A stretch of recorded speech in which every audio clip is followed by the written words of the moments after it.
Please hit the like button and subscribe to the channel for more such videos.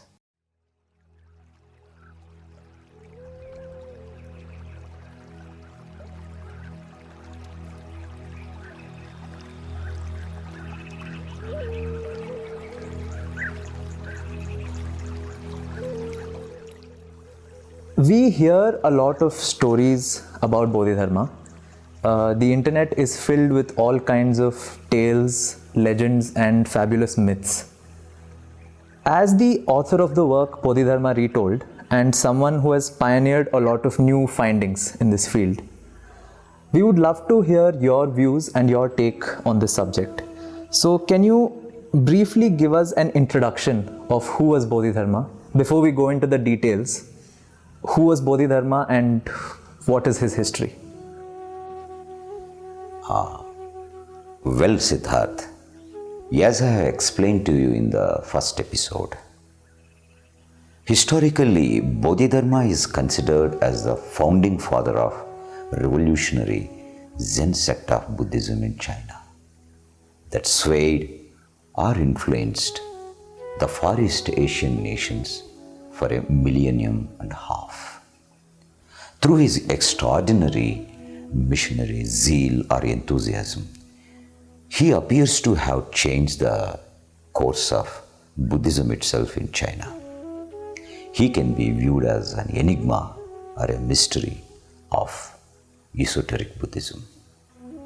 Bodhidharma, a name that baffles and confuses most of the modern reader's mind that is dealing in the studies of Mahayana Buddhism. He is another great contribution towards the world of calisthenics and physical culture being. Traditionally, he is considered as the founding father of monumental Shaolin Kung Fu culture, regarding which I have extensively debated and attempted to substantiate same in my work titled Bodhidharma Retold Volume 1.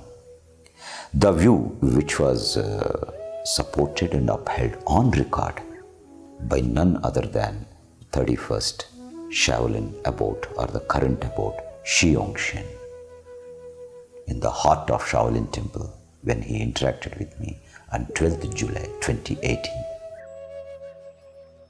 Apart from importing these two colossal cultures in China, namely the Zen and Kung Fu, he also found to have immensely influenced the art, culture, and poetry of East Asian nations to a great extent. We can say that he is a mystic, undoubtedly a perfect embodiment of profound mysticism. He left such a strong, lasting impression on the hearts and minds of people of these countries that even after 1500 years of his lifetime, he continues to inspire the radical culture of body and mind by the sheer force of his legendary and historical tales. Believe it or not, his name itself spells mystery and magic in the modern Zen reader's mind. Therefore, his contributions cannot be undermined. Definitely, he carried on his shoulders and propagated such a monumental culture. Almost, it's like a one-man mission. When it comes to the issue of Zen, being a rebel at heart, he produced a revolutionary, irreligious religion of Zen school of Buddhism.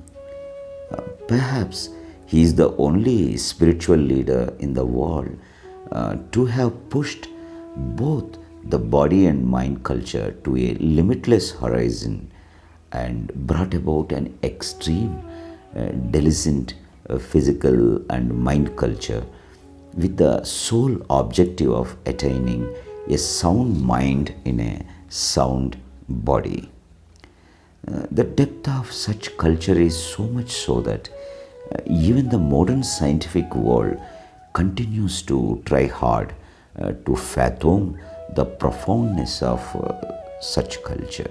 With all certainty, my extensive studies in this field had me understood that he was neither a mythical nor a legendary figure, but definitely a historical one.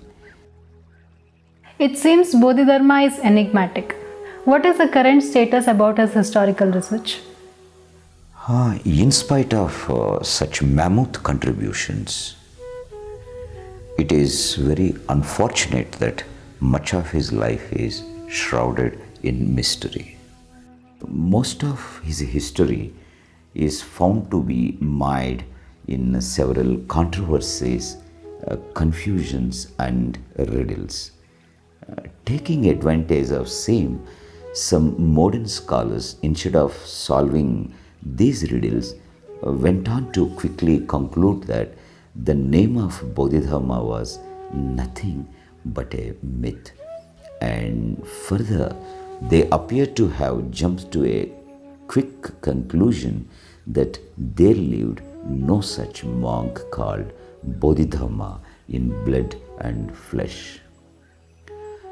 When we look for the historical sources related to Bodhidharma, we often find bizarre portrayals, incredible myths, magic, and mysteries that are thoroughly diluted and presented before us as the life of Bodhidharma. Very unfortunate though. Therefore, looking at such pathetic conditions, it is not easy for us to write the history of such an enigmatic monk. It is like painting on a canvas of void or chiseling mountain mist. Despite his greatness, why his history is not well recorded?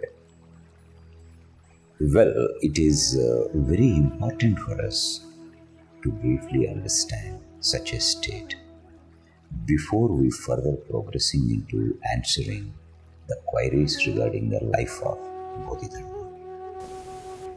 It is primarily owing to his extreme esoteric character and also the willful reluctance of Bodhidharma or early Zen monks to get their lives recorded or inscribed into inscriptions, which of course encourages us to declare that Bodhidharma and early Zen sect as an anti-historical group. Further, also owing to his immense popularity and high celebrity status, which seems to have inspired the writers of several later generations to elevate him from a historical figure to a mythical one. Particularly, such an attempt appears to have been widely made by none other than his own descendants and later Zen monks. In this process, the over enthusiastic later Zen monks continued to add certain embellishments or myths around the life of Bodhidharma for several centuries, apparently with a motive of glorifying their own founding father, which ironically resulted in highly damaging the original valuable sources of history itself. When we look into these myths or embellishments, such a trend appears to have gained much momentum from the later part of Tang dynasty, that is anywhere around the 10th century AD, almost 400 years after the demise of Bodhidharma. Later, number of such documents claiming to be authentic started surfacing with several new narratives and myths. Often providing explicit details regarding the life of Bodhidharma. And this trend continues to our modern times.